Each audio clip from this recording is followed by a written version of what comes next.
Hello everyone, it's Dr. Sam. I'd like to welcome you to my EyeClarity podcast. This is a show that offers cutting-edge information on how to improve your vision and overall wellness through holistic methods. I so appreciate you spending part of your day with me. If you have questions, you can send them to hello@drsamberne.com.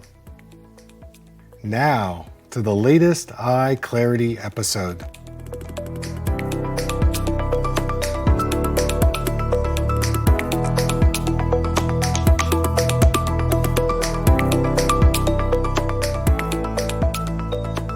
Hey everybody, it's Dr. Sam, and I want to welcome you to another EyeClarity podcast.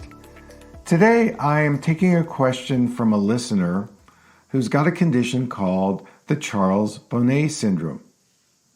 Now, Charles Bonnet was a Swiss philosopher, and he first described this syndrome in 1760 in a publication where he was talking about his grandfather who was suffering visual hallucinations, and he was going blind secondary to a cataract diagnosis. But it wasn't until 1967 when Georges de Morsier, who was a Swiss scientist, he actually labeled the condition as the Charles Bonnet Syndrome. So this is a condition that's triggered by vision deterioration that cause visual hallucinations. Now, these are only visual, so you're not hearing things, you're not sensing things in your body. And this particular syndrome is directly related to deteriorating eyesight and vision. It's not caused by a mental problem, dementia, from taking drugs, LSD, things like that. This is triggered by a vision deterioration.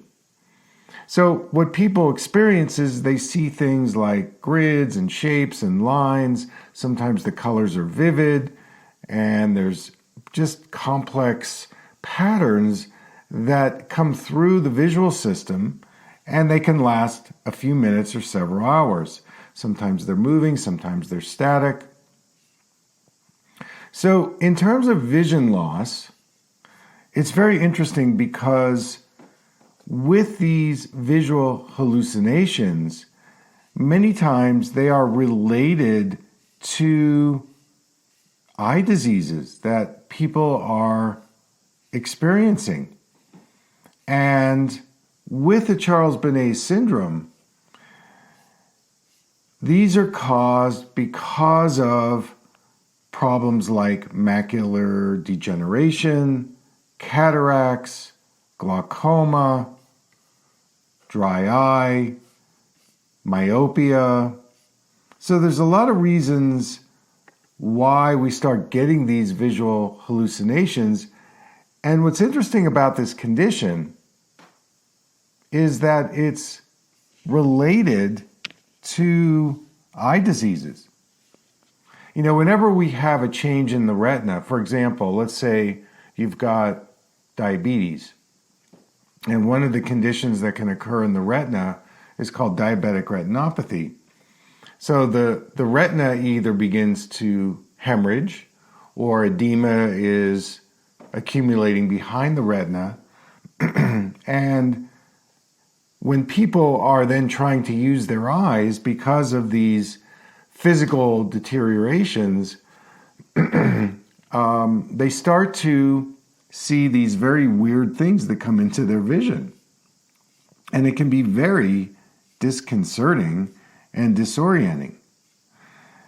Sometimes it will happen when you close your eyes and then you open them, or if you go from a light space to a dark space, or vice versa. Or it may even come from moving your eyes, say when you're reading. Now, when you go to your eye doctor, a lot of times you start experiencing, these certain, I could say hallucinations, but, you can explain this to your doctor, and unless he's heard of the Charles Bonnet syndrome, he actually might think you have a mental problem. And it really is not a mental problem at all. It's related to the physical changes that are occurring in the visual system. So this is where, coming into my body of work, because when a person is suffering, say, let's just take macular degeneration, whether it's the dry kind or the wet kind, it does create some distortion in your vision. If you do the Amsler grid, which is a grid you look at when you have macular degeneration, many times you'll see either some of the grid disappearing, coming and going, that's a visual field loss, or you see some distortions. And this is what we're talking about in terms of seeing things in your vision that maybe you normally do not experience.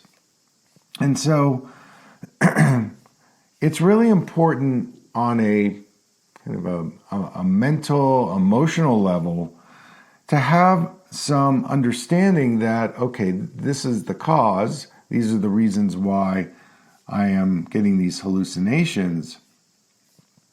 And then to begin to do some of my integrative proactive methods. So like, for example, with macular degeneration, the combination of doing some physical eye therapy exercises. And by the way, when you do physical eye therapy exercises, you are broadening your range of visual experience, because at least in the physical eye therapy that I teach, many of the experiences you have are going to be outside the normal range of what you normally see. And, I'm always counseling people that we want you to go more into your blur. We want you to be able to go from blur to clear, dark to light, use each eye separately.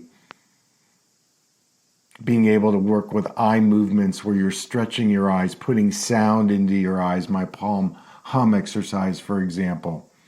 So there's a lot of new stimulation that I ask people to do in the physical eye therapy.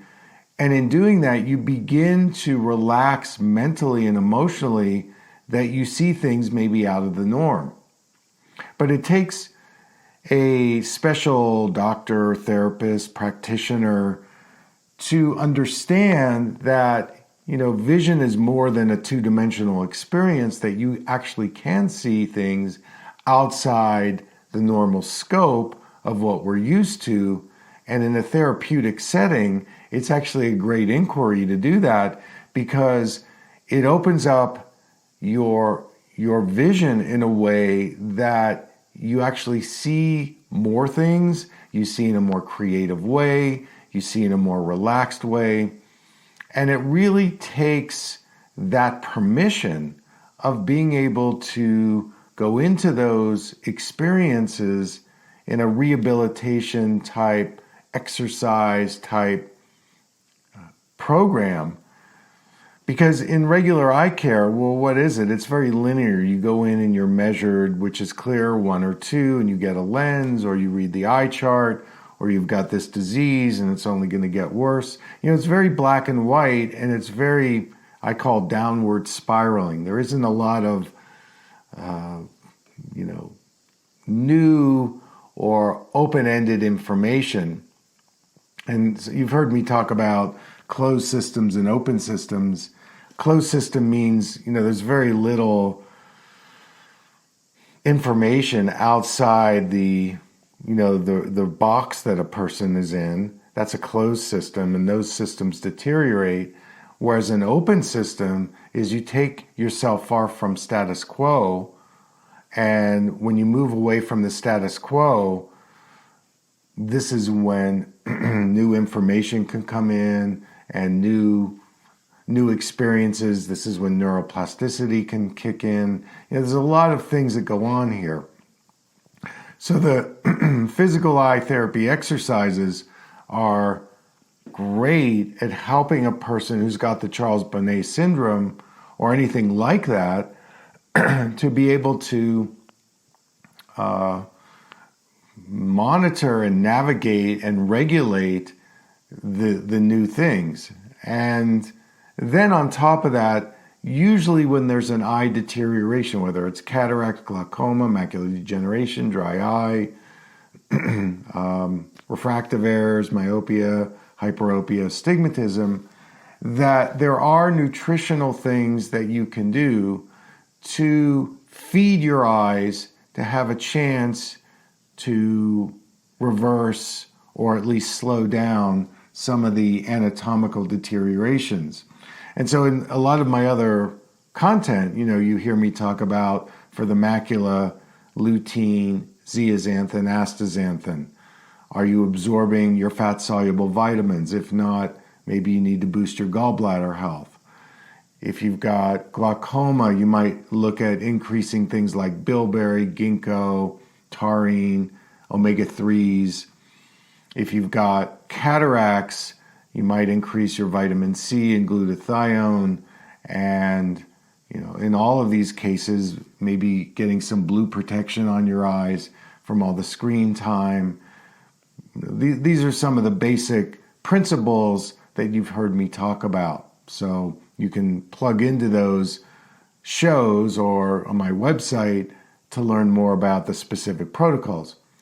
So the bottom line is that this Bonnet syndrome is more common than we think because, especially as we get older, we get a little more isolated. Since COVID, we've been told to isolate.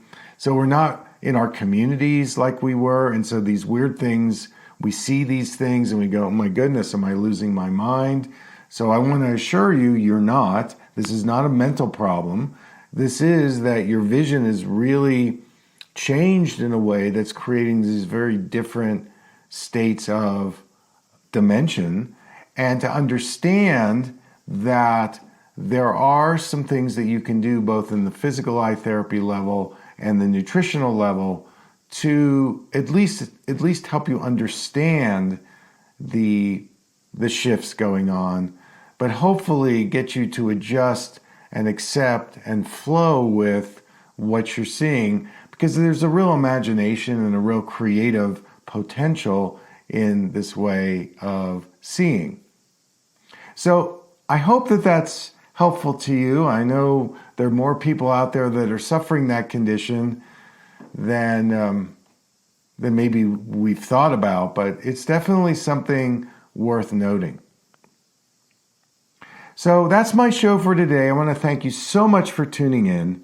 Until next time, take care.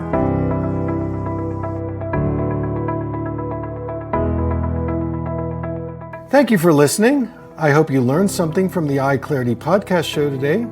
If you enjoyed the episode, make sure to subscribe on iTunes or Spotify and leave a review. See you here next time.